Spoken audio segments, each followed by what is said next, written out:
कभी पल भर में तूने मुझको रुला दिया। जा बेवफा तू मुझको भुला दिया, प्यार का ये कैसा सिला दिया। होता नहीं था पहले कभी पल भर में तूने मुझको रुला दिया। जा बेवफा तू मुझको भुला दिया, प्यार का ये कैसा सिला दिया। आप सुन रहे हैं एजी एंटरटेनमेंट की धमाकेदार प्रस्तुति।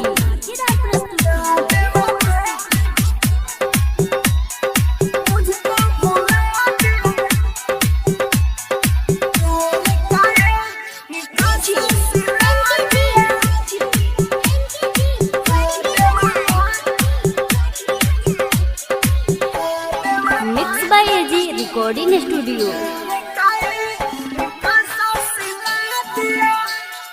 दिन में सुकून नहीं, नींद आती रात में। दिन में सुकून नहीं, नींद आती रात में। दिल मेरा तोड़ दिया बातें ही बात में। मेरे सभी जज्बातों को तूने कागज समझ के पल में जरा दिया। जा बेवफा तू मुझको भुला दिया, प्यार का ये कैसा सिला दिया। रोता नहीं था पहले कभी पल भर में तूने मुझको रुला दिया। जा बेवफा तू मुझको भुला दिया, प्यार का ये कैसा सिला दिया।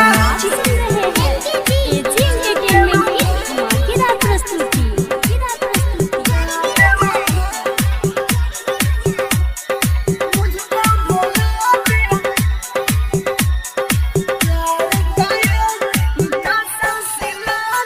Mix by AG recording studio.